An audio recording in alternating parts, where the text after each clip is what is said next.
লাইফে যদি শান্তি চাও তাহলে কখনো নিজের পার্সোনাল কথা, নিজের বাসার কথা, পরিবারের কথা, এমনকি তোমার হাজব্যান্ডের কথা কারো কাছে বলতে যাবে না।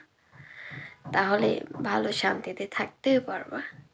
এবং কি তুমি যেমন 100 টাকা ইনকাম করলে সেখানে 90 টাকার খরচ করার চেষ্টা করবা। কারণ আমরা কি সবাই সব করার চেষ্টা করি কে কীভাবে পরিপাটি থাকবো, কার চাইতে কে বেশি এক্সপার্ট হব, এভাবে আর কি। আর আমরা 100 টাকা ইনকাম করলে 150 টাকার মতো খরচ করে ফেলি। কি করার, লাইফটাই তো এমন, তাই না? না, এগুলো করলে দেখুন সংসার অশান্তি থাকবে। হ্যাঁ, আপনি 100 টাকা ইনকাম করেন, সেখানে 90 টাকার মতো খরচ করেন, 90 টাকার মতো চলাফেরা করেন, তাহলে দেখবেন আপনাদের সংসারে কখনো অশান্তি আসবে না, লাইফটা ভালো থাকবে। এমনকি হ্যাঁ, যাদের গাড়ি আছে, বাড়ি আছে, অনেক ধন সম্পদ আছে, হ্যাঁ অনেকে আছে, নানান জনের কাছে কয়ে বেড়ায়, হ্যাঁ আমার এটা আছে এটা আছে, ও তাদের কাছে প্রায়োরিটি দেখাও। আরে এতে কি, এরকম কিছুই না। হ্যাঁ, যার যত জিনিস আছে সে তো এরকম দেখাতে পারে, কিন্তু সবাই এরকম না।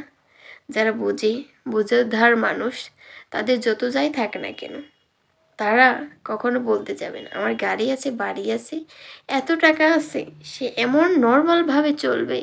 তাদেরকে দেখে কিন্তু কখনো তোমরা বুঝতে পারবে না তাদের বাড়ি আছে, গাড়ি আছে, এমনভাবে তারা চলাফেরা করে, এরকম দেখবা অনেকেই আছে। আবার আমাদের সমাজে কিছু কিছু আবার এমন লোক আছে, হ্যাঁ হয়তো বা আল্লাহ ধনী গরিব সবাইকে বানায়, হয়তো বা সে গরিব, কিন্তু এমন অ্যাটিটিউড নিয়ে থাকে, তাকে দেখলে বুঝতেই পারবে না সে গরিব।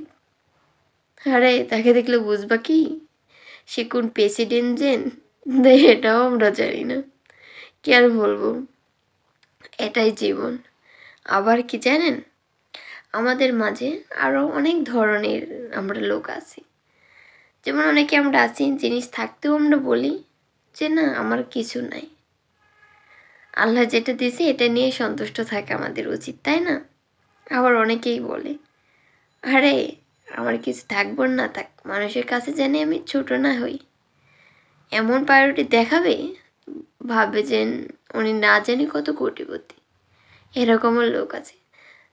এটাই কথা যে আমরা যেভাবেই থাকি না কেন নিজেকে এর মধ্যে সন্তুষ্ট রাখার চেষ্টা করব। যত কম খরচে আমরা চলাফেরা করতে পারি, এতে আমাদের সংসারটা ভালো থাকবে। যেমন ইনকাম, তার চাইতে কিছু টাকা কমে আমরা চলাফেরা করার চেষ্টা করব, তাহলে আমাদের সংসারটা অনেক ভালো থাকবে। অবশ্যই সবাই জানাবেন কমেন্টে কিন্তু কেমন লাগলো আমার কথাগুলো।